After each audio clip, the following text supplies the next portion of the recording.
Top quality और consistent performance के लिए सिर्फ सिल्वर पंप नाम याद रखना।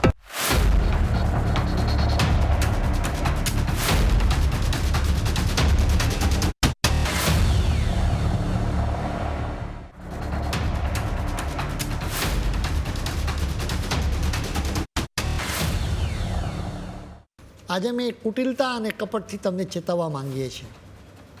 ચૂંટણી પંચ દ્વારા ઘરે ઘરે જઈને મતદાતાઓની ચકાસણી કરવા માટે એક મોટું મિશન પાર પાડવામાં આવી રહ્યું છે। મૂળ ઈરાદો એ છે કે ચૂંટણીમાં સાચા મતો જ પડે, મૃત અને બોગસ મતદારોને હટાવીને લોકશાહીને મજબૂત કરવાનો આ ઈરાદો છે। આટલી સિમ્પલ વાતનો અત્યારે વિરોધ કરવામાં આવી રહ્યો છે। ઇન્ડિયા ગઠબંધનના નેતાઓ, ખાસ કરીને રાહુલ ગાંધી, વોટ ચોરીનો આરોપ મૂકી રહ્યા છે। અમે કહેવા માંગીએ છીએ કે આ તો તેમના મનની કલ્પના છે, કેમ કે હજુ સુધી આ વાત બિલકુલ પુરવાર થઈ જ નથી। ચૂંટણી પંચની મતદાર યાદી ચકાસણીની પ્રક્રિયા SIR એટલે કે સ્પેશિયલ ઇન્ટેન્સિવ રિવિઝનને લઈને વધુ એક વખત હાઈ વોલ્ટેજ ડ્રામા જોવા મળ્યો છે। સડકથી લઈને સંસદ અને સુપ્રીમ કોર્ટ સુધી SIRનો વિરોધ કરવામાં આવ્યો છે। લોકસભામાં મંગળવારે ચૂંટણી સુધારા પર ચર્ચા થઈ, જ્યાં ફરી રાહુલ ગાંધી વોટ ચોરીનો રાગ ગાવા લાગ્યા। એટલું નહીં, વધુ એક વખત હરિયાણાની મતદાર યાદીમાં ગરબડ હોવાનો તેમણે દાવો કર્યો। તેમણે વધુ એક વખત દાવો કર્યો કે હરિયાણાની મતદાર યાદીમાં બ્રાઝિલની એક મહિલાનું નામ 22 વખત જોવા મળ્યું છે। આ આરોપ જૂનો છે। બ્રાઝિલની મહિલાએ એ સમયે ખુલાસો પણ કર્યો હતો કે તેનું નામ લરીસા છે। આ મહિલાએ ખુલાસો કર્યો હતો કે ભારતની રાજનીતિ સાથે તેને કોઈ જ જાતની નિસ્બત નથી। આખી વાત પ્લાન્ટ કરવામાં આવી હોઈ શકે છે। એ કદાચ કોઈ ચૂંટણી અધિકારીની પણ ભૂલ હોઈ શકે છે કે પછી ઇરાદાપૂર્વક ભૂલ કરાવડાવવામાં પણ આવી હોઈ શકે છે। અમે માત્ર અટકળો જ વ્યક્ત કરી રહ્યા છીએ।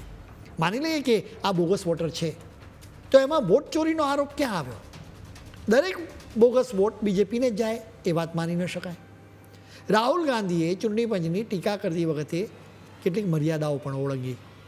તેમણે વધુ એક વખત કહ્યું કે ચૂંટણી પંચ પર RSS અને બીજેપીનો કબજો થઈ ગયો છે।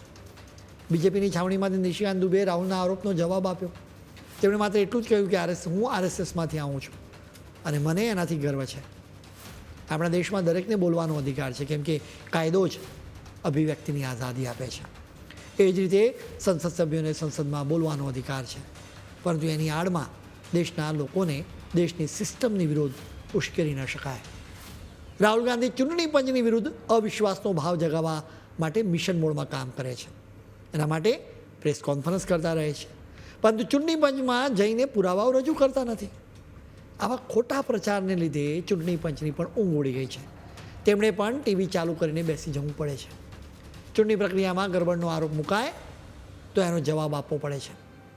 ચૂંટણી પંચના અનેક અધિકારીઓએ પત્રકારોને ખાનગીમાં કહ્યું છે કે અમે જુદા જુદા પક્ષોના નેતાઓને મળી રહ્યા છીએ। તેઓ ખાનગીમાં અમને કહે છે કે અમને તમારા પર વિશ્વાસ છે, એમ કહીને તેઓ તરત જ અમારી ઓફિસમાંથી જતા રહે છે। જોકે જેવા તેઓ ચૂંટણી પંચની ઓફિસની બહાર મીડિયાને જુએ કે તરત જ તેમના રંગ બદલાઈ જાય છે। તેઓ કહેવા લાગે છે કે ચૂંટણી પંચે અમારી વાત જ ન સાંભળી। આ પ્રકારે અત્યારે રાજનીતિ થઈ રહી છે। હદ તો એ છે કે એક નેતાએ વોટ ચોરીનો આરોપ મૂકવા રવિવારે પ્રેસ કોન્ફરન્સ માટે મીડિયાને મેસેજ મોકલાવ્યો। એના લીધે ચૂંટણી પંચના ટોચના અધિકારીઓને નવી દિલ્હીની ઓફિસમાં રવિવારે પણ બોલાવવામાં આવ્યા, જેથી પ્રેસ કોન્ફરન્સમાં જે કંઈ પણ આરોપ મૂકવામાં આવ્યો એનો તરત જ જવાબ આપી શકાય। ચૂંટણી પંચ સિવાય વિરોધ પક્ષોના ખોટા પ્રચારથી સુપ્રીમ કોર્ટ પણ પરેશાન થઈ ગઈ છે। એક વાત ક્લિયર કરવી જરૂરી છે, ઘરે ઘરે જઈને મતદાર યાદી ચકાસણીથી બોગસ વોટર્સના નામ કમી થઈ જાય, એટલે કે ઘૂસણખોરોના નામ પણ કમી થઈ જાય, આ જ વાત કોંગ્રેસ, ઝારખંડ મુક્તિ મોરચા અને તૃણમૂલ સહિત અનેક પક્ષોને ખૂંચી રહ્યું છે। બોલો, તેઓ અદાલતમાં અરજીઓ કરવા લાગ્યા। એટલી બધી અરજીઓ કરવામાં આવી કે સુપ્રીમ કોર્ટ પણ મંગળવારે પરેશાન થઈ ગઈ। ઉત્તર પ્રદેશ, તમિલનાડુ, પશ્ચિમ બંગાળ, આસામ અને કેરળમાંથી અનેક લોકોએ ચૂંટણી પંચની SIRની કામગીરીની વિરુદ્ધમાં અરજીઓ કરી છે।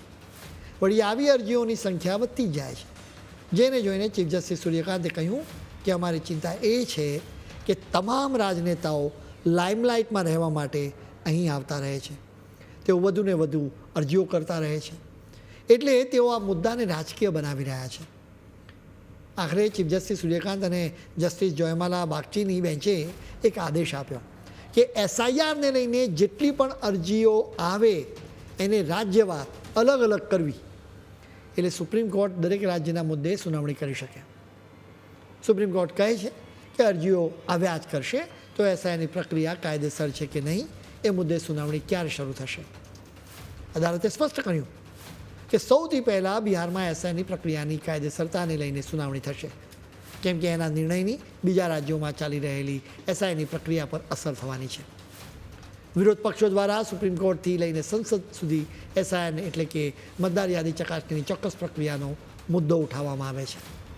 પરંતુ તમારે ગેરસમજ કરવાની જરૂર નથી, કેમ કે આ જ લોકોએ ઈવીએમને બદનામ કરવામાં પણ કોઈ જ કચાશ બાકી નહોતી રાખી. સુપ્રીમ કોર્ટ સમક્ષ અનેક અરજીઓ કરવામાં આવી, છતાં આખરે તો ઈવીએમને ક્લીન ચીટ મળીને જ રહી. એટલું જ નહીં, ચૂંટણી પંચે જુદા જુદા પક્ષોને બોલાવ્યા અને કહ્યું કે આવીને પુરવાર કરો કે ઈવીએમને હેક કરી શકાય છે.